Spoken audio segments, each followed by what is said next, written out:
Good afternoon. We're convening the Senate Committee on Transportation and Culture and the Arts here in conference room 224 and on Zoom for our 3 p.m. agenda here at the Hawaii State Capitol.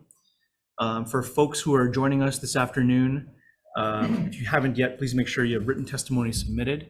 And we're going to be, because we have all the written testimony and quite a bit of it, we're going to be limiting folks to just a couple minutes. And if folks go on longer than that, I'll ask you to summarize and cut folks off so we can make sure that everybody has an opportunity to testify and make sure we can get through all the bills today.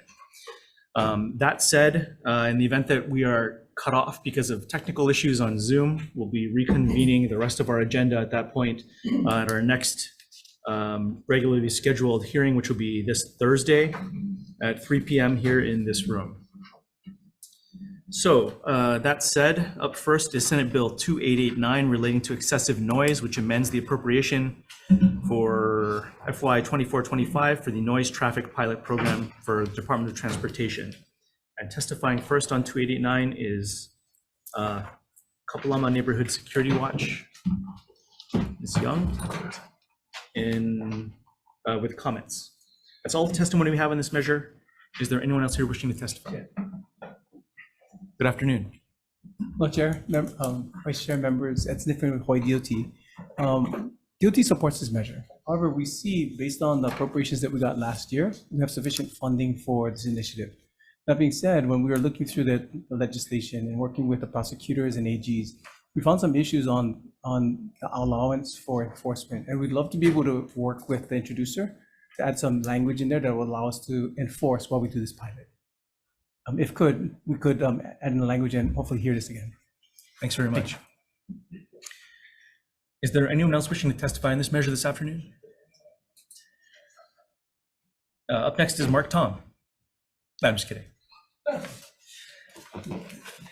Congrats on the switch. Okay, if there's no one else. Question? Oh, Vice Chair. Yes.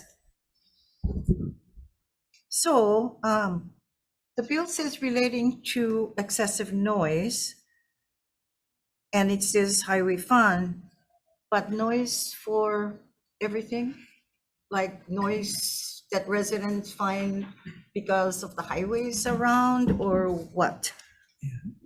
The intent of the legislation was to regulate noise on the highways. Oh, okay. That's in law right now. So Okay. the intent was for us to put in enforcement cams that could detect noise and photograph those that were using or pushing that noise out and affecting the community. Oh, okay. Okay. So strictly highways. Yes, Yeah. that's correct. Okay. Can that include like bridges if it's all connected? It's anything on the highway Okay. system. All right. Yes. Good. Thank you. Thanks. Thank you, Chair. Okay. Any other questions? All right, if not, let's move on to the next measure. Senate Bill 2350 relating to noise pollution, which establishes a separate prohibition on driving motor vehicles with noisy mufflers on public highways in certain areas and authorizes police officers to conduct inspections and exams and establishes fines. And testifying first on 2350 is the Department of Transportation. Thanks, Chair. DOT stands in support. Thank you. Up next is the Attorney General. Chair, Vice Chair, members of the committee. Good to see you again. I was just thinking, oh my God, I made it just in time. This is amazing. So thank you for that. Weren't you with City and County?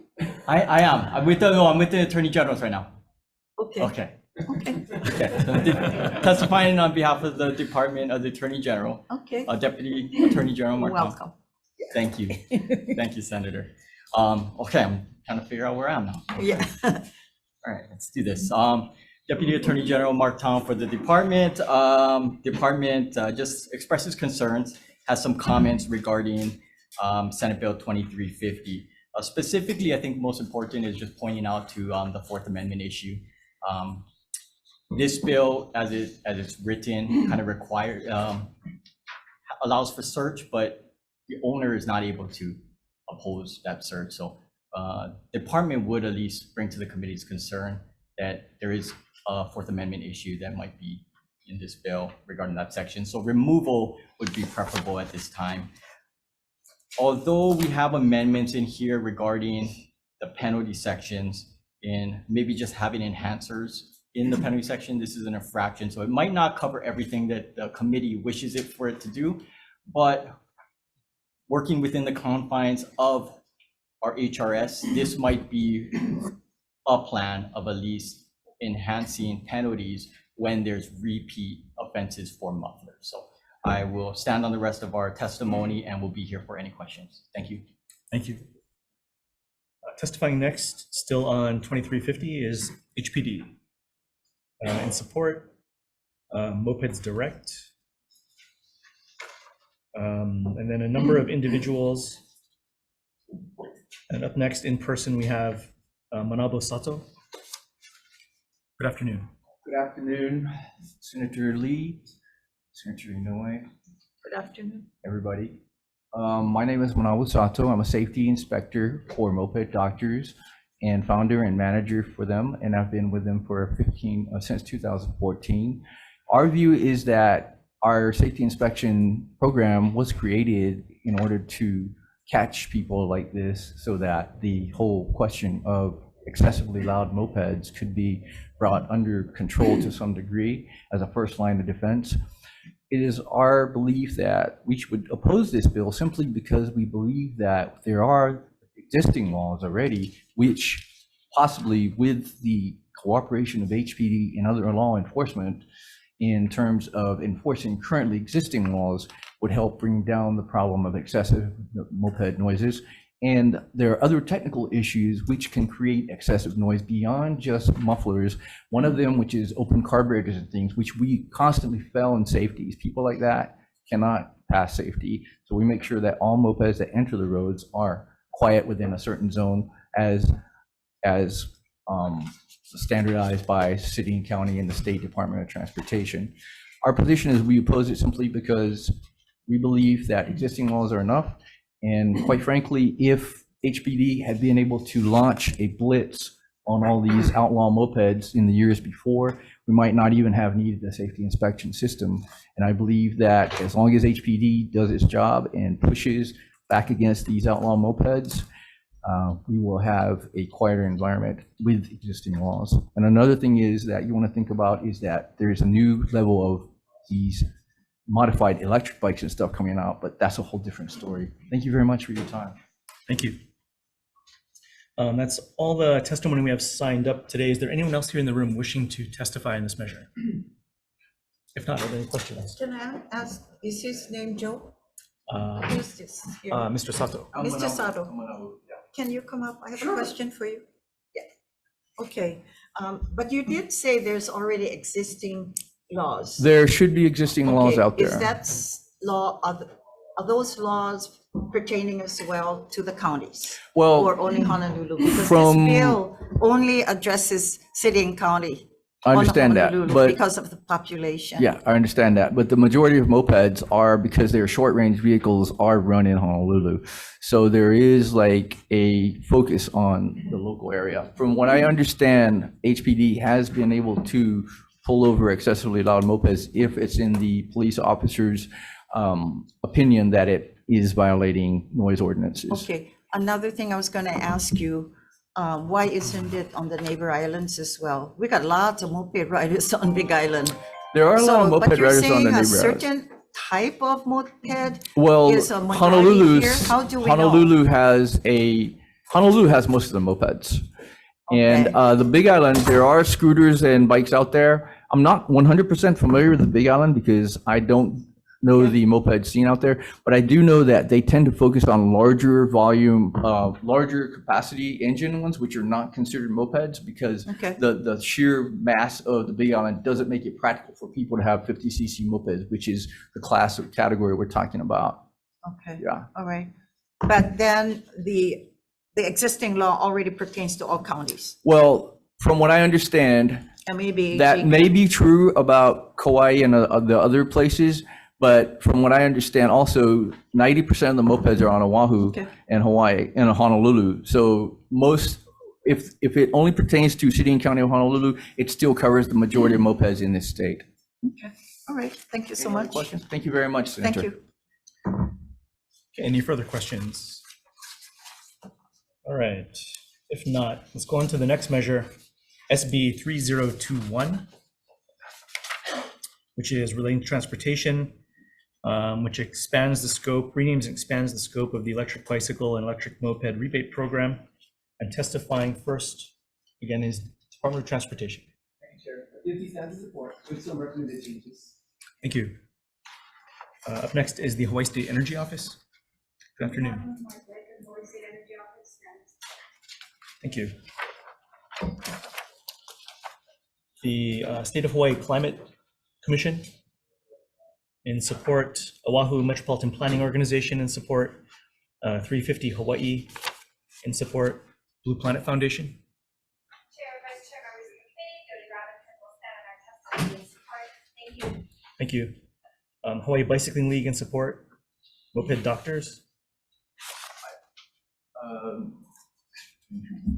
Hi, Senator. Manawa Sato again, Moped Doctors. We at Moped Doctors oppose this bill, and we stand on our written testimony. Thank you. Up next is Ulupono Initiative. Good afternoon. Good afternoon, Chair Lee, Chair Inouye, members of the committee, Micah Munikata here on behalf of the Ulupono Initiative. We'd like to stand on our written testimony in support of this bill. We do have a couple of recommended adjustments to the bill regarding some language, increasing the base subsidy and the supplemental subsidy, as well as looking into increasing some of the eligibility for that supplemental subsidy for disabled folks with disabilities that have a permanent disabled placard. Thank you very much, Chair. Thank you. And we also have 11 individuals in support and 1 in opposition, but no one signed up to testify in person. Is there anyone else here wishing to testify this afternoon? If not, are there any questions? Oh. Thank you, Chair. Questions for DOT, please. Thank you, Director Sniffen, for your testimony. Just several questions. Currently now, I know in the bill it has 15 years or older to qualify for a rebate. What is the current laws in terms of use of electric bikes on our roadways? I believe it's 15 and up, below 15 with a helmet. I mean, 16 and below with a helmet. With a helmet, okay. And then follow up to that, you did hear some testimony and probably seen some written testimony on the increase for that. Do you have any comments or feedback on that? It's a tough decision. Yeah. On the one hand, we want to make sure that people have accessibility to micromobility, different areas. If you go to the Eva region, most of the kids in those areas are walking or biking to school. Electric bikes help them tremendously in getting extending the distance that you go from home to school. So it'd be tremendous to allow that to stay. That being said, when we look at the fatalities that occurred in the past, younger children are those that are being affected by the fatalities. My perspective, if the training, if they're trained correctly, they're using their helmets as necessary, and they're following the speed limits, 15 and up should be fine. Thank you, Director. Thank you, Chair. Thank you. Other questions? If not, real quick, Mr. Sato. Yeah. Sorry, I'm just trying to find your testimony here, but yeah, please come forward. I was just going to ask in your testimony, you said on 3021, you came in opposed in reference to your written testimony, but You're talking about the electric yes, rebate program. Yeah. Would you like me to state my position and why? Yeah, please. Essentially, the concept and existence of this program it serves a very, very noble purpose in terms of trying to create subsidies for people who own electric bikes and mopeds so that they can get them at a more affordable price. Unfortunately, we've actually sold electric mopeds and gas mopeds over the years, and we found out before we believed that electric mopeds could supplant gas-powered mopeds about 5 years ago or so. The technology has matured, but unfortunately, there's still a huge gap, and we believe that gap is stabilized and won't get any better anytime soon unless there's radical changes in the current technology, because the fact is that you can buy a $1,000 or less gas-powered moped with no subsidies, including $750 or $1,500, which is what's proposed here, depending on the position of the person and their income level. And you could walk out and not have to create an affidavit or any other extra paperwork with the authorities that are necessary to get those rebates and subsidies from, and still get something that can refuel in 2 minutes versus 6 hours for electric, 2 minutes for gas, 6 hours, 2 hours for electric. You have a range of 100 miles a gallon with very low carbon footprint for stock 4-stroke 50cc mopeds, which is what we sell, versus electric mopeds. And the recyclability factor and long-term factors haven't been factored in too. Now, granted, 300 people have been granted this subsidy so far, and that's a great thing. And the budget is set at $700,000. But if you have the numbers there, generally speaking, about a little bit less than 500 people would qualify if they get the full $1,500 subsidy. Almost 1,000 people would qualify if they get the $750 subsidy. So the reality would be some kind of mix in between there.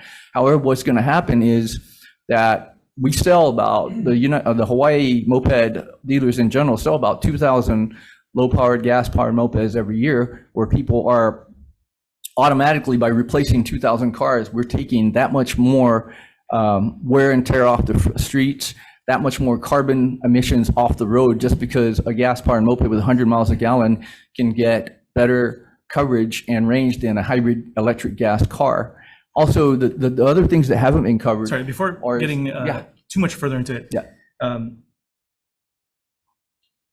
This bill doesn't affect gas mopeds. It provides a rebate I'm just for creating a comparison because I have my But I guess background on that. what's the opposition to providing a? Well, the problem is that there are other things that's happened in the last few years regarding the experience of electric mopeds and e-bikes. New York City, Paris, France, and a large number of other places, regions, and states around the world have banned electric mopeds and bicycles because of the lithium battery combustion, spontaneous combustion issue. The New York Fire Department actually had to order special firefighting equipment in order to fight lithium fires because they're much more dangerous and difficult to put out than normal. So that hasn't been covered completely, as well as the long-term effects of the environmental pollution that can happen in things like groundwater and how to properly dispose of lithium batteries, which is the main power source of electric bikes. So, sorry, so if I can, just to be clear, your opposition to a rebate is based on the technology. Well, it's based on the fact that we believe that it's rather limited in terms of how much mitigation of fossil fuels that can really create in Honolulu when you have hundreds of thousands of combustion engine vehicles that are full cars, not just mopeds, but full cars on the road every day. You have 300 people who are taking that, and much power to them and to the people who receive those benefits. But even a $700,000 budget with 1,000 people getting the $750 subsidy, would that really make a huge difference? Sorry, let me cut to the chase here. So, I guess what I'm asking is, if we pulled the moped rebate or a rebate for mopeds out of this measure completely and just said no rebate for mopeds. Electric mopeds. Right. Is that what you're suggesting? I'm suggesting that there is another source of funds to be founded from being able to source that program like before. But while keeping regardless of the source of the funds, I guess what I'm asking is yay or nay on a rebate for electric mopeds. I'm actually for that, but I don't think the current program as it stands has enough to incentivize people. So not enough to money, move to, basically. Well, not just that, but the fact that electric mopeds still are kind of a niche market, and it may not allow a widespread enough adoption, and the disposal rate of electric mopeds is very high. They only they're obsolete in a couple of years. So I believe that subsidizing is a great idea, but I don't believe that the current market of the technology that we have will create long-term positive benefits for our environment. Sure, we can get into a fuller discussion about, I think, the pros and cons of different technologies, but for the moment, I guess what I was asking is, as far as the rebate, you want to. I don't oppose the rebate, Okay, but I do. that's what I was getting at. Yeah, I don't oppose the rebate, but I do oppose the other issues that can cause problems with that rebate. Sure, and that's to invite you back. There's gonna be more bills on electric vehicles and lithium batteries and all kinds of stuff in the weeks to come. But thank you very much. Sorry about that. No, it's all good. Okay, any other questions on this measure? If not, real quick for Ulupono.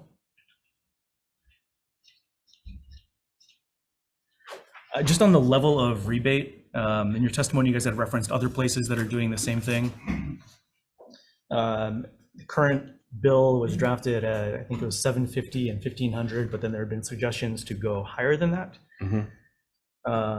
Do we know, well, is there a correlation right now between level of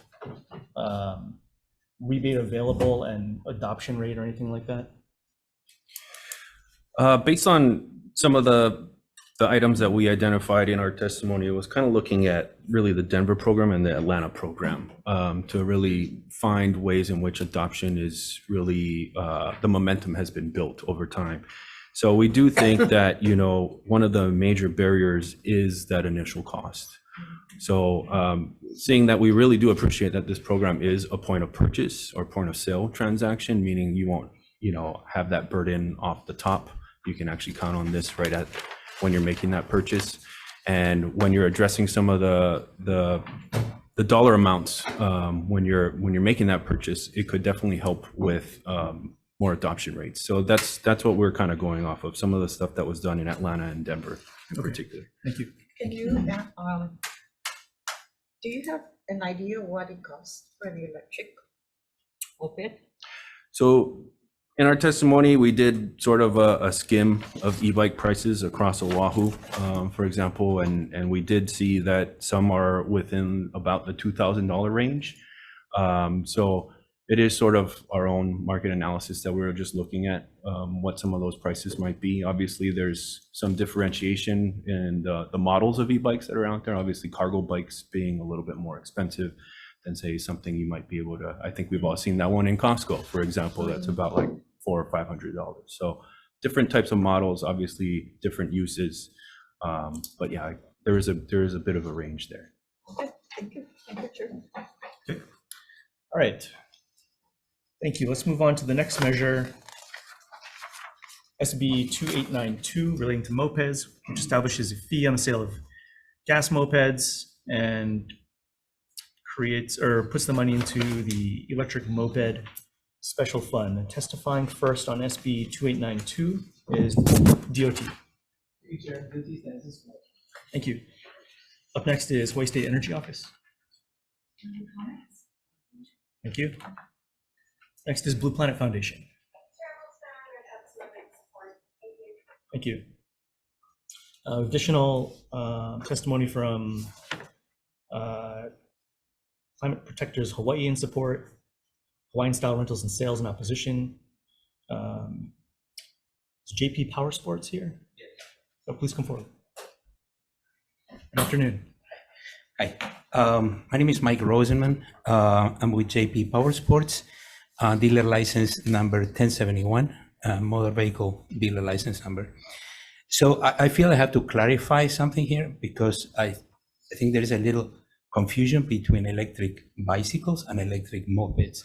Electric bicycles are vehicles that have less than 750 watts power. Electric mopeds have less than 1500 watt power. Those are two separate categories. For electric moped, we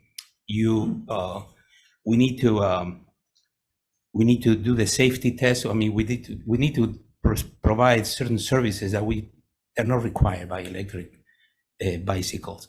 Electric bicycles, yes, it might be on the $2,000 range, but not electric mopeds.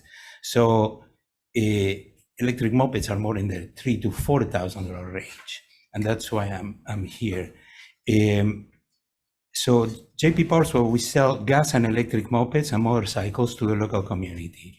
Gas mopeds are very economical. Most of them are being used by students and workers that can't afford the cost of maintenance of a car. Electric mopeds are sold to a very different high-end market. The price of an electric moped is 4 times the price of a gas moped. We sell one electric moped for each 20 to 30 or more gas mopeds. Electric mopeds already have its own rebate program, like previously stated, and charging extra fees to gas moped users is a detriment to them, and they shouldn't have to subvent higher income earners of our community.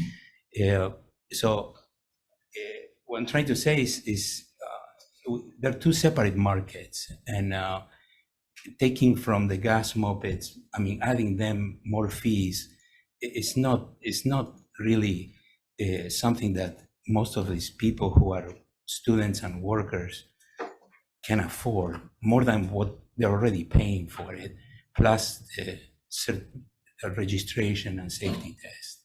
That's all I want to say. Thank you. Thank you. Up next, we have Mopeds Direct position, oh, sorry, Moped Doctors. Mr. Sato. I know you guys are getting tired of seeing me. Welcome back anytime. Thank you. Of course, my name is Manabu Sato. I work with Moped Doctors. I'm a safety inspector for moped inspection programs. We oppose SB 2892, the added fee to the cost of combustion engine mopeds, for the following reasons. I'll get into that in a little bit. Basically, in 2010, new mopeds base price in Hawaii started at $895. In 2024, today, most mopeds still sell for close to that. In fact, we ourselves have an $895 model available. And in 2016, when the Hawaii Moped Safety Inspection Program began, all Hawaii mopeds owners saw a sudden near $50 annual legal fees added to their costs. And before safety, stolen mopeds were kept for free by the police, but now tow truck companies charge $200 plus to tow and a daily rate of $20 plus to hold them. So a moped theft victim is looking at $220 plus before even repairing any moped damage to recover it. And then also moped theft is also about 10 times more common than 2010. And of course, the average cost of everything in terms of inflation between then and now, 2010 to now, has seen about a 40% overall increase. In addition to that, our moped imports, our gas moped imports, are now subject to a 25% tariff in many cases. And that money is paid by us as small local businesses directly to the US government. No foreign companies pay a dime out of this. And margins are slimmer than ever, and we are a business, not a community service. However, we do cater to often lower income individuals like students, working class people like Michael from Moped Garage, JP Power Sports says. These people need reliable, affordable transportation and are a very price sensitive market. And since new combustion engine mopeds are very low in cost at like $895 and up, the market we've seen doesn't really support the increase in prices for this price sensitive market very well. We've seen slight increases cause the sales to go down quite a bit. And basically, we already have inflation, tariffs, licensing fees, price sensitivity, and all of these have already added cost to an impact to the gas moped business. SB 2892 would force up the cost even more and would hurt our business and customers who we'd have to pass the cost on to. Thank you very much for your time. Thank you. Next is Moped Garage. In opposite, oh, no, please come forward. That's you. Yep. You just state your name. My name is Joel Pena, owner of Moped Garage. We're a moped dealer in Hawaii. We strongly oppose the bill funding for taking low income towards paying for an electric moped. Even with $1,500 or whatever proposing, you're still looking at spending much more than double of what you would buy a gas combustion engine. Selling electric mopeds for the past few years, the majority of people do not want an electric moped, to be honest with you. The range is not there.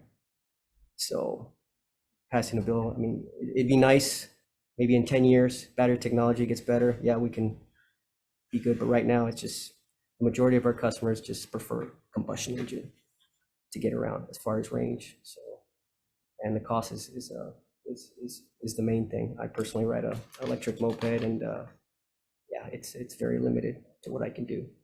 So it also costs $4,000. So I know a lot of people can't swing $4,000 on a moped. So that's going to be that's a tough one. But strongly oppose the bill, and yeah, appreciate it. Thank you, guys. Thank you. Yeah.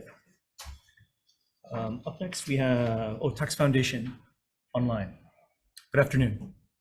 Hi, good afternoon, Chair, members of the committee. This is Jade McMillan on behalf of the Tax Foundation of Hawaii. We've submitted some written comments on the measure. We'll stand on our comments. Thank you.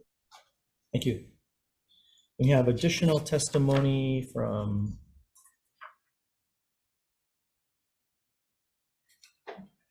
about a dozen individuals in opposition and one in support. Is there anyone else here wishing to testify in this measure this afternoon? If not, are there any questions? DOT, please. In your testimony, you also include recommendations or discussions on the previous measure, SB 3021. And in closing, you do say that, in other words, you are against the fee increase for this measure. I don't think so. Is that I correct? don't think so. So we support the measure. What we are hoping to adjust, we have a subsidy program that's going on right now that we funded with our DOT operational funds because Act 306 didn't allow us to pull funding from the account that was created. So what we recommended for this measure is to adjust the language to allow for the funding from this measure to go into that subsidy program that's newly created. Okay, because your communications say that you recommend appropriating general funds instead of the collection on the fee as another source of funding, but you're referring as well to 3021. No, so SB. what we're saying is the funding that we don't believe that the funding that's going to be coming from this program would be enough. Okay, that collection of Yeah. charging the fee. Yeah, would be As- enough to offset the costs. Okay, And we're hoping not to use our DOT funds. We're hoping for general funds that Micah was supposed to ask for, but he didn't. okay, all right, thank you, Thank you. all right. Quick question, Director Sniffen. I know in the bill it has it blank in terms of a fee. Does DOT have like a range of what you would suggest? We don't, but if the committee would like, we can come back with recommendations. Thank you. Thank you. Thank you. We can,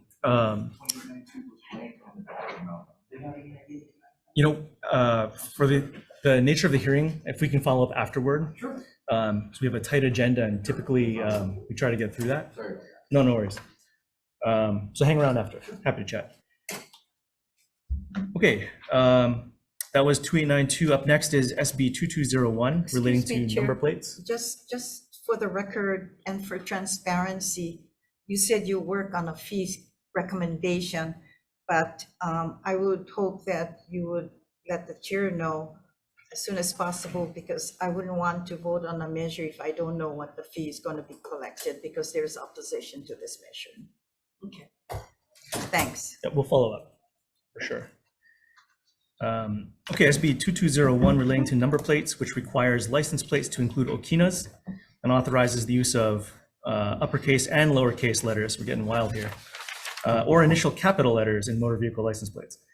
Testifying first on SB 2201 is the Office of the Mayor, County of Hawaii. In support, City and County of Honolulu Department of Customer Services. Good afternoon. Afternoon, Chair Lee, Vice Chair Inouye, and Good afternoon. members of the committee. William Trujillo, Department of Customer Services, in charge of Program Administrator for Motor Vehicle Licensing and Permitting. On behalf of the department, we stand by our written testimony. Really quick note, every license plate is required by law to have the word Hawai'i along the top center of the license plate. Unfortunately, the statute does not spell Hawai'i with the okina. Okay. This bill will ensure that the word is correctly spelled Hawai'i. That's all. Thank you very much. Thank you. We also have testimony from Honolulu Police Department in opposition and Ulupono Initiative in support. That's all the testimony we have in this measure. Is there anyone else here in the room today wishing to testify? All right, if not, are there questions? Okay. If not, thank you, everyone. Let's move on to the next measure, SB 2735, relating to driver's licensing, which requires driver's license exams to test the applicant's knowledge of the dangers of larger motor vehicles, that larger motor vehicles present to pedestrians, and requires offenders who are excessively speeding or are convicted of excessively speeding or DUI to retake and pass their driver's license exam. And testifying first on 2735 is Department of Transportation. Guilty stands in support. right, thank you. That's all the testimony I have at the moment for 2735. Is there anyone else wishing to testify on this measure? If not, okay, any questions? Anyone? If not, thank you. Let's move on to the next measure, SB 2342, relating to transportation, which changes the penalties for violations of certain traffic laws and insurance minimums. And testifying first on 2342 is the Department of Transportation. Thank you. Up next is DCCA, Insurance Commissioner.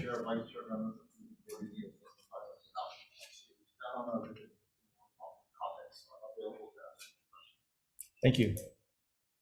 Next is the Public Defender. In opposition, Hawai'i Association for Justice. Good afternoon. Good afternoon, Chair, Vice Chair, members of the committee. Evan Oe on behalf of the Hawai'i Association for Justice. We do stand in strong support of this measure. Hawaii's motor vehicle insurance minimums haven't been increasing over about 25 years. And now Hawaii is among only 6 states to require $20,000 or less, placing our state near the bottom nationally in this important area of consumer protection. HHA strongly supports the increase to $50,000, which more accurately reflect the high cost of inflation and associated with motor vehicle accidents. Over the past 25 years that it's gone unchanged, the current low minimums are significantly inconsistent with medical inflation.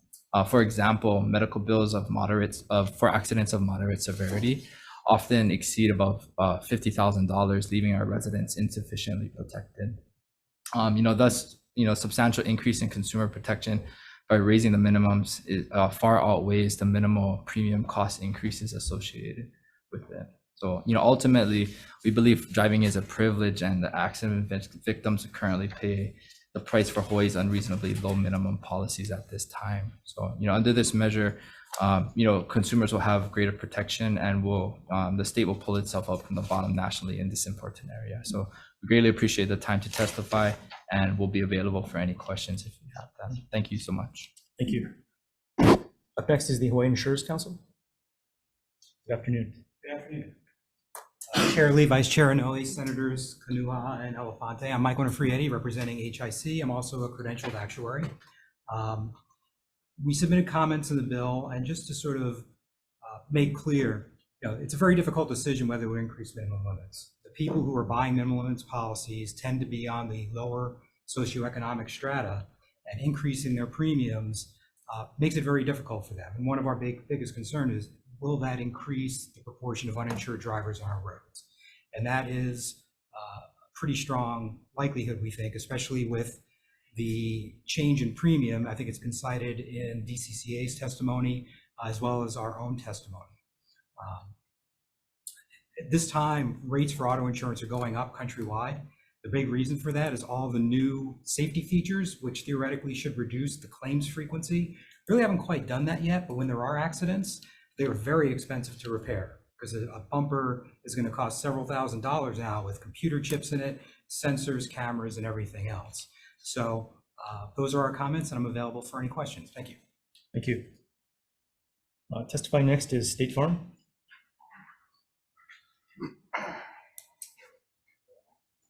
Good afternoon, Chair, Vice Chair Matt Sujima on behalf of State Farm Insurance. I could not have said it better than Mr. Onofriedi before me, so I will echo the same sentiments as HIC, but I will point out as well that on behalf of State Farm, we are requesting 2 potential changes. One being the push out of the effective date, and the reasoning for that is in order to ensure that the rates can adequately reflect the increase in these minimums, as well as to update the internal systems for all of the insurers, particularly for ourselves. We do ask that does take some time. So to put it on effect is a little bit troublesome, and it just isn't logistically really possible. The second is just requesting language regarding uninsured and underinsured waivers. So happy to answer any questions. Thank you. Thank you. And lastly, Turo with comments. That's all the testimony in this measure. Is there anyone else wishing to testify? If not, are there questions? Well, I'll be the one to say it then. I'll just note this measure goes on to the Judiciary and Consumer Protection Committees, where I think the bulk of the discussion about proper levels of insurance and all those other things, I'm sure will likely be had and more appropriate. So with that, why don't we move on to the next measure? SB 2945 relating to transportation, which requires the Department of Transportation to select multiple vendors to install ignition interlock devices. And testifying first on 2945 is Department of Transportation. Thank you. Next is Intoxilock on Zoom. Good afternoon. Good afternoon, Chair Lee and members of the Senate Committee. My name is Shannon Woods. I'm the Chief Legal and Strategy Officer for Intoxilock, the largest ignition interlock device company in the US, currently serving 46 states. You have my written testimony, but I would like to take a moment to briefly summarize our position. We support SB 2945, which would require the DOT to select multiple vendors for its IID program. Hawaii is the only state in the country which requires a single vendor to implement an ignition interlock program. The national average of certified IID vendors is 6.8 vendors per state. The smallest geographic state in the country, Rhode Island, has 7 vendors, and the least populous states of Wyoming and Vermont have 5 and 7 respectively. Having more than one vendor has numerous benefits, but I'll briefly highlight 3. First, it provides consumers with options and choices in selecting their IID device and services while also creating cost savings through vendor competition. Second, it expands geographic availability, especially in rural and low income and neighbor island communities, and will drive up offender compliance. And last, it increases the number of service centers for installation and repair, which creates revenue and jobs. We hope that the state will update and enhance its ignition interlock program by having multiple vendors service the state. And I thank you for the opportunity to testify in support of this matter. Thank you very much. Testifying next is Mad Hawai'i in opposition and Smart Start LLC. Good afternoon. Good afternoon, Chair, Vice Chair, members of the committee. I am Joanne Hamaji Oto, Territory Operations Director for Smart Start LLC, Hawaii Corporate Office. I'm testifying in strong opposition to SB 2945. You have a written testimony, but I'd like to briefly highlight a few points of information. Smart Start is the industry leading developer and US manufacturer of ignition interlock in the world, and the current vendor contracted by the Hawaii Department of Transportation to install and service ignition interlocks as a part of Hawaii's ignition interlock program. The filed legislation recommends changes to the program based on consumer choice, availability of devices, and geographical concerns. Please note that the current program limits the contract to a single vendor for the purpose of statewide uniformity, cost-efficient, and effective management administration of the program, given its scale in Hawaii. Furthermore, the Department of Transportation's selection of the contractor is done through a highly transparent and rigorous procurement process. SmartStart has consistently met or exceeded procurement requirements regarding management, technical, educational, and cost-effective delivery of the program scope. This includes requirements ensuring product quality and availability, as well as access to service. Our experience includes more sole source contracts than any other company in today's market. We hold more sole source multi-year contracts, nearly a dozen, than any other service provider. And we do have single vendor contracts in different counties in Texas, as well as in Canada, Colorado Department of Corrections, and the U.S. Probation Office in Oklahoma. We also understand the unique challenges presented by geography and have developed innovative technology to respond to servicing barriers and customer inconvenience. We look forward to transforming service delivery to fit the needs of the geography, providing convenient options to our customer. We continue our commitment to working with HDOT to improve the program, our services, and recommendations so our customer have a good customer experience. In conclusion, SB 2945 will not increase the efficacy of Hawaii's ignition interlock program. Therefore, we respectfully ask that you hold the measure. Thank you for the opportunity to testify, and I'm here to answer any questions you may have. Thank you. That's all the testimony we have on 2945. Is there anyone else here wishing to testify? If not, it was the yes, it's in there. It's in there. But if not, are there any questions? It's in the late. Sure. Oh, sorry, sorry. Chair, questions for Ms. Hamaji Oto? Hi there. Good afternoon. Thank you for your testimony. Thank I have two questions. So I know there's the radius of 75 miles within a service center. So do you have clients that are outside of that radius? No, we do not that I'm aware of. Okay. We have service locations in all the islands, including in Kona and the Big Island. Okay. Biggest Thank you island. for that. And then I know on the second to last paragraph of your testimony, you mentioned one recommendation in terms of people who wait out their revocation period. Yes. What is that timeline for that period currently now? It depends if you're first offender or a repeat offender. So usually for first offender is 12 months. The issue is that the Hawaii statute does allow for OVUI offenders to wait out their period of revocation without ever installing an interlock, even at a minimum of, let's say, 3 months, just to show that they've installed it and they can prove sober driving. So they can exit the program without ever proving that they can drive sober. You can test positive to the end of your revocation period, take off the interlock, and get relicensed. That doesn't change, show that they changed their behavior as far as Sure, drinking and understood. driving. I think that's a great suggestion in what you propose in that. So thank you for that. Thank you very much. Thank you, Chair. Further questions? If not, thank you, everybody. We're on to the last measure of the day, I believe. Senate Bill 2690 relating to intoxicating liquor, which prohibits any person convicted of operating a vehicle under the influence of intoxicant to purchase or publicly consume alcohol for a period of time. And testifying first on 2690 is the Department of Transportation. Thank you. Next is the Attorney General.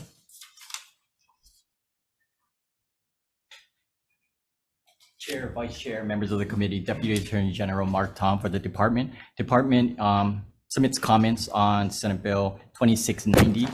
I would just point out, note to the committee, for OVUI specifically, there's two separate paths, for revocation of a license, right?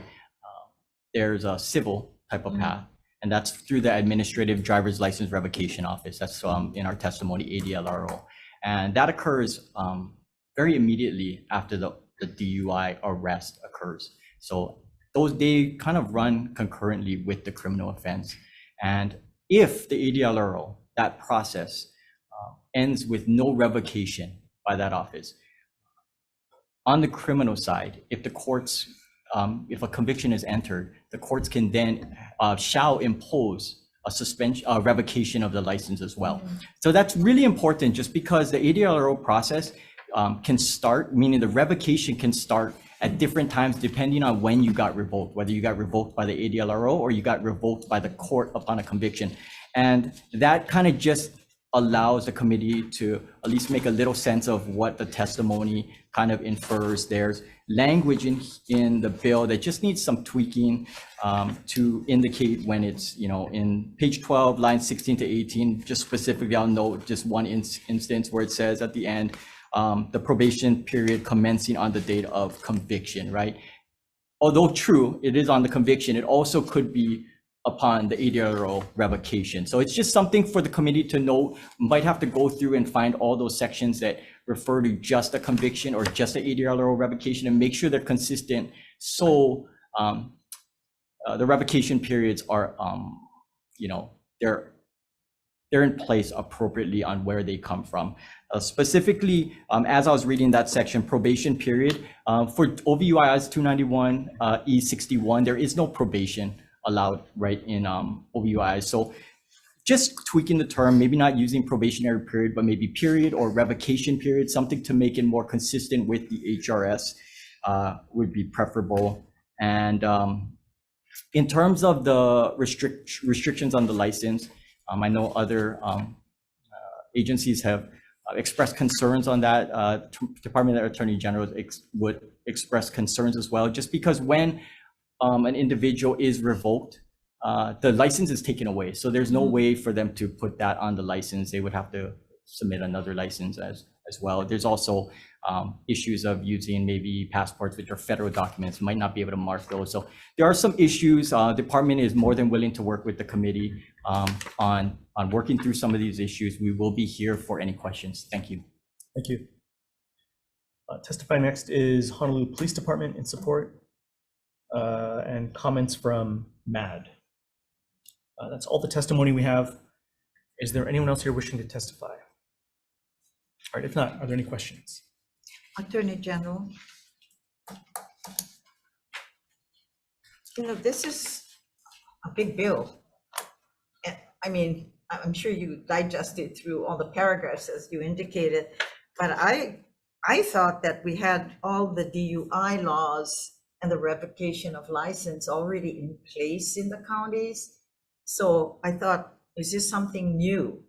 But it seems like it depends on the court's decision, because we have something already in place, right? DUI, if you have, you know, you get caught, you know, you go through the program, and in most cases, if it was pretty bad, that your license is taken away, there's a period, right? Then you have to go to, I guess, classes if you lose your license.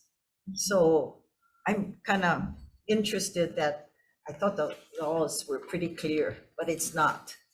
Well, as it relates to this bill, some of the language just needs some clarification.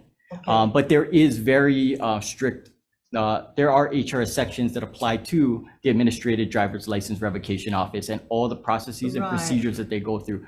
In addition, in the OVUI statutes 291, E61, and 61.5, which is the habitual OVUI when it's the third offense, there are designated statutes as well, and how those revocation periods are imposed, whether it's by the court or whether it's the Administrative Driver's License Revocation. So in terms of this bill, yes, you are correct. There are very specific rules and processes for ADLRO and revocations, but this one uses some language that might be contrary to what's already in the HRS. So we're just suggesting going through and making sure that it's clarified that, you know, when we use probation period, for instance, that because there is no probation in OVUIs, that we're making sure that it's indicating we're talking about the revocation period, if that is what the committee is intending or the introducer does intend for that term probationary period.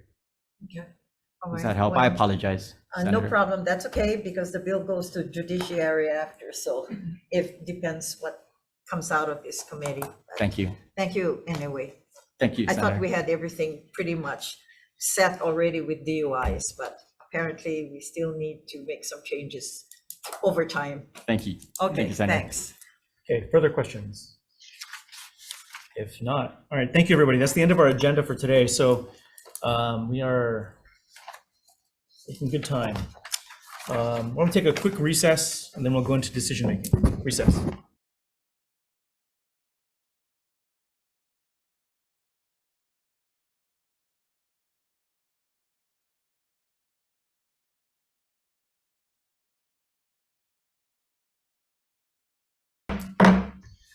Good afternoon. We're reconvening the Senate Committee on Transportation and Culture and the Arts on our 3 p.m. agenda here in conference room 224. We have a number of bills. Thank you to all the testifiers. For a number of the bills on today's agenda, there were some either technical issues or other things to work out with various stakeholders. So we appreciate everybody who showed up to testify.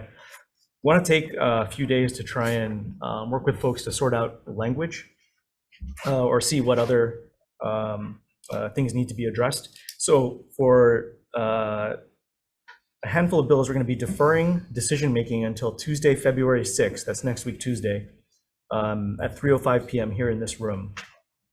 And so that's going to be for Senate Bill 2889, Senate Bill 2350, Senate Bill Senate Bill 3021, Senate Bill 2892, and Senate Bill 2945.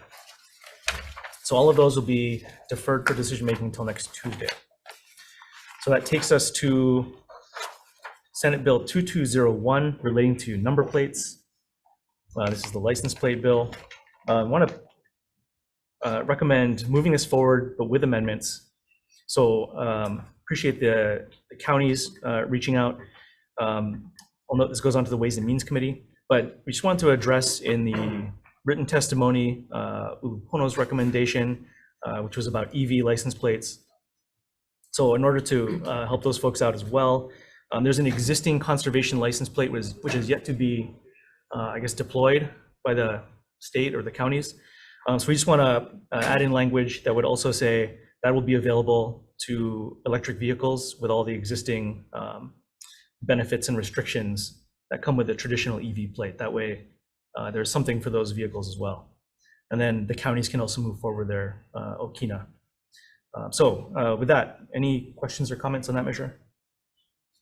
If not, Vice Chair. Okay. Chair's recommendation on SB 2201 is to pass with amendments. Chair Lee. Aye. Okay, Vice Chair goes aye. Senator Elefante. Aye. Senator Kanuha. Aye. Senator Ava. Aye. Okay, measure is adopted with 5 votes, Mr. Chair. Thank you.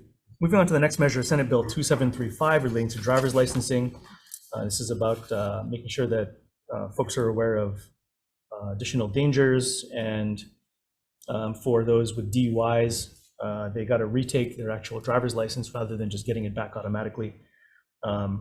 Seeing testimony in support, recommendation is to pass as is. Okay. Chair's recommendation on SB 2735 is to pass unamended. Chair Lee. Aye. Vice Chair goes aye. Senator Elefante. Aye. Okay, Senator Kanuha. Aye. Senator Ava. Aye.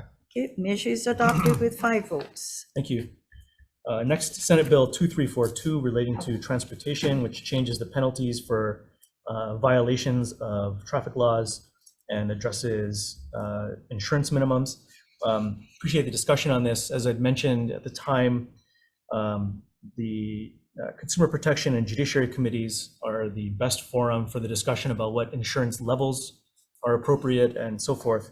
So we'd like to give those committees the opportunity to have that discussion. So what we want to do is blank out the insurance and penalty amounts in the bill. Secondly, adopt the recommendations from the Hawaii Insurers Council, inserting language directing the insurance commissioner to solicit rate filings as recommended. And also include the recommendations from State Farm to move the effective date back to, let's say, January 1, 2025, should this decide to move forward. And move this on to Consumer Protection and Judiciary for the guts of the discussion on this measure. So any questions or comments on that? Okay. Chair's recommendation on SB 2342 to pass with amendments. Chair Lee. Aye. Okay. Vice Chair will go with reservations. Senator Elefante. Aye. Okay. Senator Kanuha. Aye. Okay. Senator Awa. No. Okay. Measure is adopted with 4 ayes. Thank you. The last measure on the agenda, SB 2690, relating to intoxicating liquor, which prohibits someone who has a DUI from purchasing alcohol for that period of time. Recommendation is to pass with amendments. Appreciate the AG's comments on the technical things which need to be fixed.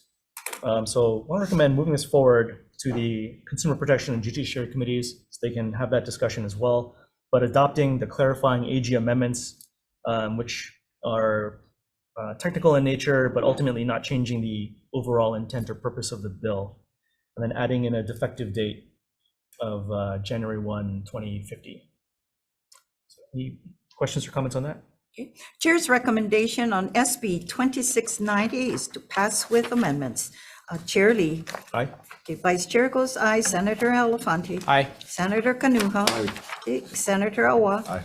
Okay. Measure is adopted with 5 votes. All right, thank you, everybody. We're adjourned.